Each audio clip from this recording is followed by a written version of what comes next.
తాకట్టులో ఉన్న బంగారాన్ని విడిపించి ఆ రోజున్న మార్కెట్ ధర కట్టి మిగిలిన డబ్బును మీకు అందిస్తుంది ఎస్వీఎస్ గోల్డ్.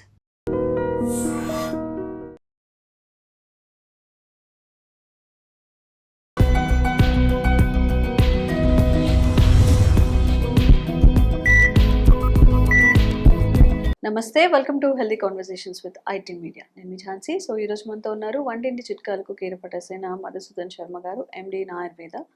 సో ఆముదం గురించి మనం మాట్లాడుకుంటున్నట్లయితే పూర్వకాలం అంటే ఇంతకుముందు ఒక 100 years ముందు కానీ అట్లా చూసుకున్నట్లయితే ఆముదాన్ని చాలా విరివిగా యూజ్ చేసేవాళ్ళు అనమాట. వంటల్లో కానివ్వండి, బ్యూటీ ప్రోడక్ట్స్లో కానివ్వండి, హెయిర్ ప్రోడక్ట్స్లో కానివ్వండి. బట్ ఇప్పుడు ఆముదం వాడాలి అంటే ఒకలాంటి ఇబ్బంది, ప్లస్ రీసెంట్గా వస్తున్న కొన్ని న్యూస్లో కూడా ఇంకా మనకి ఆముదం వాడే ఆ యూజేజ్ని చాలా తగ్గిస్తున్నాయి. సో ఈ విషయం గురించి మాట్లాడదాము. నమస్తే సార్. నమస్తే.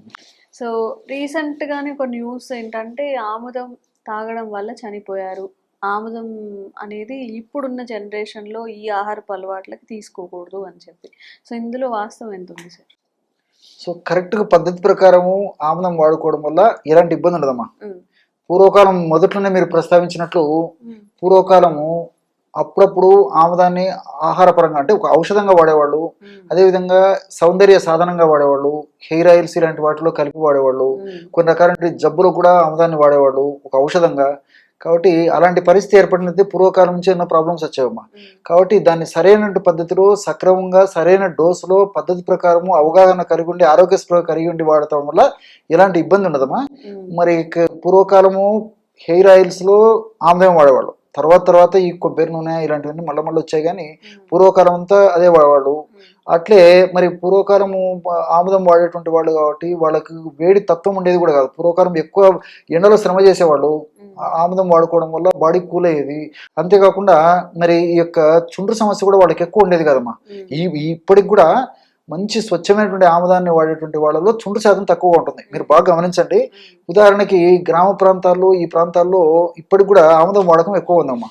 వాళ్ళకి వంట ఆముదం అని చెప్పేసి దొరుకుతుంది, మంచి ఆముదం దొరుకుతుంది. సో ఆ ఆముదాన్ని వాడుకోవడం వల్ల వాళ్ళకి ఈ చుండ్రు సమస్య మిగతా వాళ్ళతో పోల్చుకుంటే తక్కువ. ఇప్పుడు పట్టణాల్లో నగరాల్లో నివసించే వాళ్ళు మరి ఇతర ఆయిల్స్ వాడుతుంటారు. వాళ్ళు ఇంచుమించు దాదాపు వారంలో 2-3 రోజులు కానీ లేకపోతే రోజు తలస్నానం చేసేటువంటి పరిస్థితి ఉంటుంది. కానీ వీళ్ళలో ఇక డాండ్రఫ్ ఎక్కువ ఉంటుంది. మీరు బాగా గమనించండి. మరి విలేజ్లో వాళ్ళు ముఖ్యంగా ఎక్కువ శాతం మంది ఆముదం వాడడం ఒకటి, వాళ్ళు ఎప్పుడో పండగకో పబ్బానికో లేకపోతే ఏదో ఫెస్టివల్ టైంలోనో ఏదో అకేషన్ వచ్చినప్పుడే తలస్నానం చేస్తారమ్మా. సో జనరల్గా వాళ్ళ జీవన విధానం ఎక్కువ శాతం మందిలో ఎలా ఉంటుంది కాబట్టి అయినా వాళ్ళకు చుండ్రు రాదు, ఈ యొక్క హెయిర్స్కి సంబంధించిన సమస్యలు రావు, మనకే వస్తున్నాయి. కాబట్టి వాళ్ళు ఆముదం వాడుకోవడం వల్ల ఆ విధంగా జరుగుతుంది. అంతేకాకుండా మరి పూర్వకాలము భారతీయ వైద్యంలో సనాతన వైద్యంలో సంప్రదాయంలో భాగంగా చిన్నపిల్లలకి కడుపు ఉబ్బరంగా ఉండి మోషన్ కాకపోయినప్పుడు తల్లులు ఏం చేసేవాడంటే ఆముదంకి తమలపాకు తీసుకొని తమలపాకు మీద ఆముదం అప్లై చేసేసి కాస్త వెచ్చ చేసేసి ఆ బొడ్డు మీద పెట్టేవాళ్ళమ్మా. సో ఆ రసాయనిక ప్రభావం చేత కడుపులో అంటే బొడ్డు జీర్ణ వ్యవస్థలో కదలికలు జరిగేసేసి ఆ పిల్లలకి మోషన్ ఫ్రీగా అయ్యేందుకు ఉపయోగపడేది. తర్వాత జీర్ణాశయానికి సంబంధించినటువంటి రుగ్మతలు రాకుండా ఉండేందుకు కడుపు నొప్పి, కడుపులో అసౌకర్యము, కడుపులో పోటు, సంకటము ఇలాంటి సమస్యలన్నీ తగ్గిపోయి మరి మోషన్ కూడా ఫ్రీగా అయ్యేందుకు పూర్వకాలము మన పెద్దలు వాడేవాళ్ళమ్మా. తల్లు మరి పూర్వకాలం అందరికీ తెలిసినటువంటి వైద్యాలు ఇవన్నీ. కాబట్టి ఆముదం పైపూత మందుగా వాడుకోవడం వల్ల కూడా అంత అద్భుతంగా పనిచేసేటువంటి పరిస్థితి ఉందన్నమాట. ఆ రోజుల్లో మరి స్వచ్ఛమైనటువంటి ఆముదాన్ని వాడేటువంటి పరిస్థితి ఉండడం వల్ల వాళ్ళు వాడుతున్నారు. మరి ఎలాంటి ఇబ్బంది కూడా లేదమ్మా. ఎందుకంటే జనరేషన్స్ టుగెదర్ వచ్చేటువంటి వైద్య విధానాలు, వాళ్ళు వైద్య విషయాలు ఇవన్నీ కూడా. కాబట్టి అట్లా వాడేటువంటి పరిస్థితి ఏర్పడింది. అంతేకాకుండా పూర్వకాలము మరి పెద్దలు ఏం చేసేవాళ్ళు అంటే అప్పుడప్పుడు కనీసం 6 మాసాలకు సంవత్సరానికి ఈ కోష్ట శుద్ధి చేయించేవాళ్ళు ఆ కుటుంబ సభ్యులకు అందరికి కూడా. అంటే పిల్లలు పెద్దలతో నిమిత్తం లేకుండా అప్పుడప్పుడు విరేచనానికి వేసుకో, బేదికి వేసుకో అని చెప్పేసి పిల్లలకైతే సెలవు దినాల్లో కానీ లేకపోతే పెద్దలకు వాళ్ళకు అనుకూలంగా ఉన్నటువంటి రోజుల్లో వేసేవాళ్ళు అనమాట. సో దీనికి ఎలాగంటే 100 ml గోరువెచ్చని పాలల్లో ఒక 2 టీ స్పూన్లు ఆముదం వేసేసి తాపేవాళ్ళం అంతే. సో దీనివల్ల ఏమైతుందంటే 3 లేదా 4 సార్లు మొత్తం లోపలంతా క్లియర్ అయిపోయేది, పేగులంతా క్లియర్ అయిపోయేది అనమాట. కాబట్టి లోపల చెత్త చెదారం పేరుకు పదార్థం అంతా క్లియర్ కావడం చేత కొత్త కొత్త జబ్బులు వచ్చేవి కాదు, వచ్చినటువంటి జబ్బులు కూడా త్వరగా తగ్గేటువంటి పరిస్థితి ఏర్పడుతూ ఉండేది అనమాట. కాబట్టి కాలక్రమంలో పాశ్చాత్య నాగరికత ప్రభావంతో మనం అన్ని మర్చిపోవడం చేతనే ఇలాంటి అనేక రకరకాల కొత్త కొత్త జబ్బులు కూడా మనం కొని తెచ్చుకునేటువంటి పరిస్థితి ఏర్పడుతుంది అనమాట. కాబట్టి ఆ విధంగా మోషన్ అయిపోతే ఇది అట్లే మరి అట్లా మోషన్ అయినప్పుడు కూడా మహా అంటే 3-4 సార్లు మోషన్ అయ్యి ఆగిపోయేవి. సో ఒకవేళ ఎక్కువగా మోషన్స్ అయ్యేట్లయితే వాళ్ళకు ఇంత మజ్జిగలో కాస్త పంచదార కానీ లేకపోతే ఏదైనా కాస్త ఇలాంటి పదార్థాలు లేకపోతే మజ్జిగలో పంచదార వేసి ఇచ్చేవాళ్ళమ్మా, ఎక్కువ వెంటనే తగ్గేదమ్మా, ప్రాబ్లం లేదు. కొంతమంది ఆముదం వాసన పడకపోయినటువంటి వాళ్ళకి ఏం చేసేవాళ్ళు, ఆముదం 2 చెంచాలు అయితే అల్లపు రసం 2 చెంచాలు కలిపించేవాళ్ళు కాస్త నీళ్ళలో కలిపి. సో ఆముదం వాసన కూడా ఉండేది కాదనమాట. లేకపోతే కొంచెం పసుపు కలిపించేవాడు కాస్త.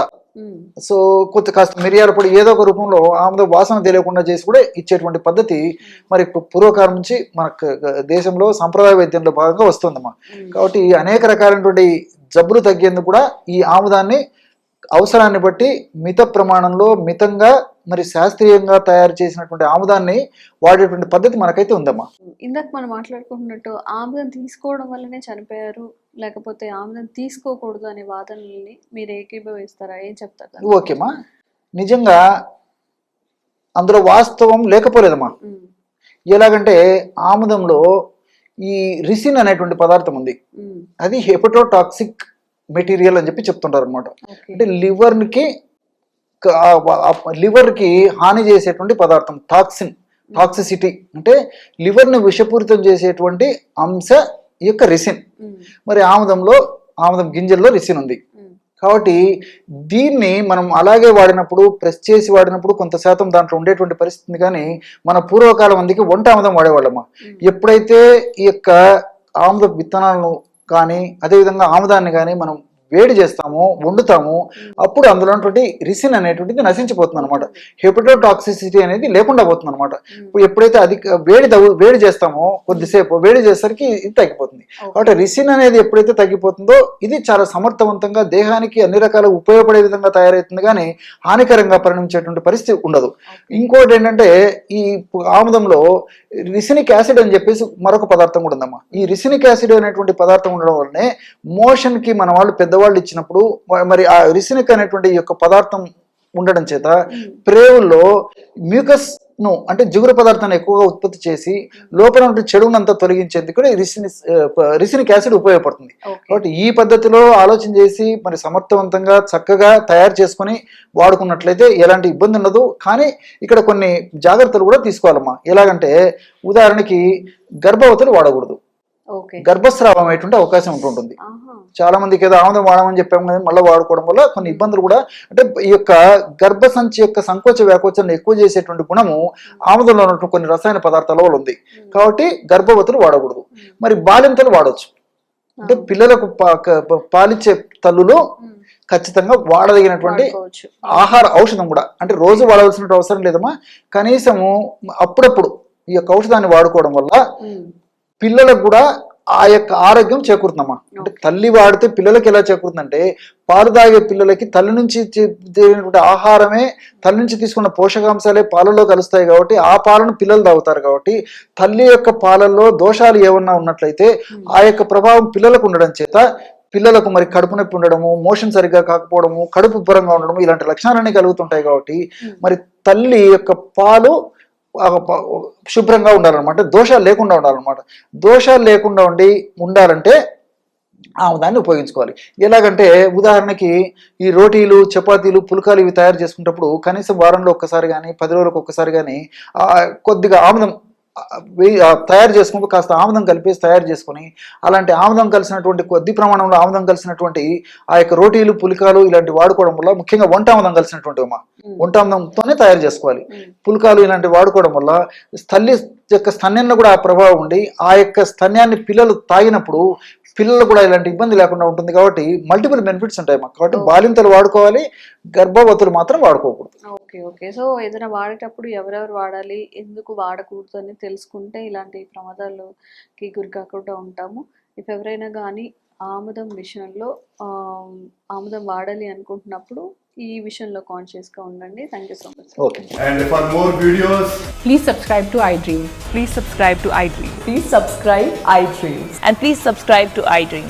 For more videos, subscribe to iDream. Please like, share, and subscribe to the channel. Congratulations, iDream. Subscribe to iDream.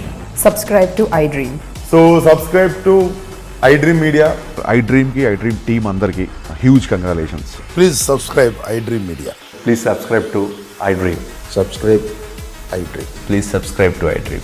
iDream అంటే నా కళల ఛానల్ సబ్స్క్రైబ్ చేసుకున్న నోరు తిరుగుతలేదు, మీరైతే గంట గుర్తు కొట్టు. For more such videos, please subscribe to iDream. Subscribe to iDream. Please subscribe to iDream. Please subscribe iDream Media. Please do subscribe to iDream. Please subscribe to iDream Media. For best entertainment and information, please subscribe iDream. And don't forget to subscribe to iDream.